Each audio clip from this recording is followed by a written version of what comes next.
Alright guys, I'll move on now to types of dwellings.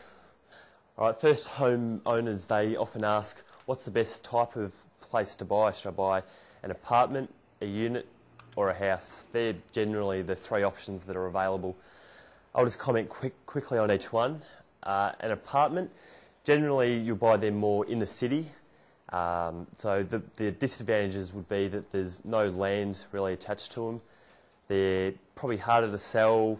You're really locked into what an apartment can do. So you're relying, if you're buying for increase in value of the house or of the dwelling, an apartment's really not going to do it for you. You're just going to have to wait for other things to happen for the price to go up.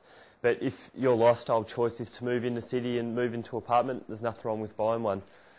A unit, that's similar again, I guess. That at least that's on land. You'll probably have a little bit of a backyard. You might be on a subdivided house.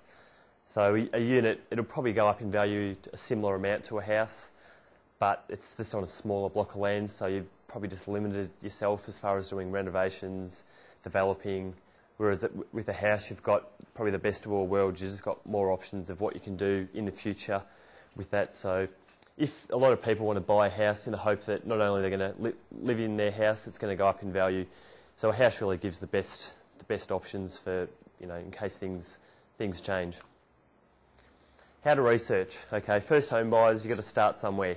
So realestate.com is a great place to start. After you've been to Mortgage Choice's website to check out what you can borrow, go to realestate.com and have a look there. What I do when I get to realestate.com is I find the area I want to buy in. So being in Melbourne at the moment, we're in Mont Albert. So for example, I'd click Mont Albert and just go search and to give me a list of all the places that are available for sale at the moment. But the beauty of it is then you can really narrow down to what you want. So if you wanted to buy a house valued between 400 and 500,000, you can put that in and really narrow down the type of houses you want, so you're not wasting time looking at other things. Not that it's probably a waste of time, because you get to learn what the market is all about if you get a real range of all the properties that are there. So, and also what realestate.com does these days is it's got maps. So not only can you look at what a house is, how many bathrooms, bedrooms, etc., you can really zoom in and see what it looks like from the top in the area that it's in. So that website's really taken off, and the things you can discover now are amazing.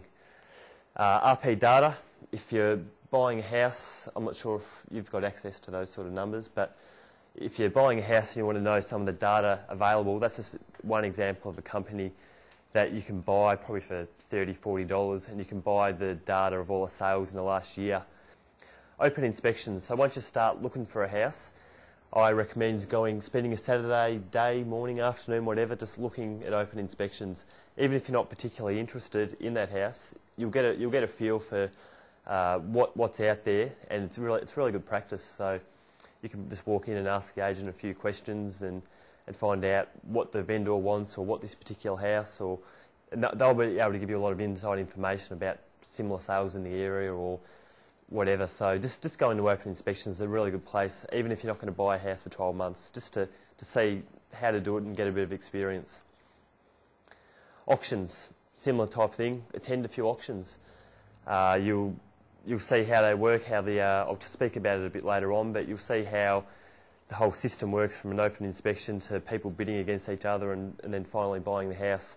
So going along, you'll just get to see how different people bid. So if you suddenly find a house you want to buy and it is for auction, you're not completely foreign to the whole auction process. Magazines and papers. Every week in the Age domain, you can see the sales data that's sold over the weekend, so you get an idea of what's going on, what's for sale. Magazines, there's lots of magazines out there that give median prices of each suburb per month, just so you can see what's happening, and they give good case studies as well of other people that are investing or buying their first houses, so you can see what the market's up to.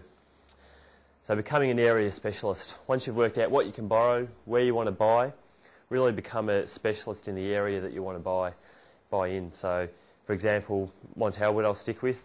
If you wanted to buy here, you should be able to get to a point where you can go to an auction and know within $10,000 what it's going to sell for. That way you're not wasting your time going to the wrong houses that aren't for you, and you know what the market is.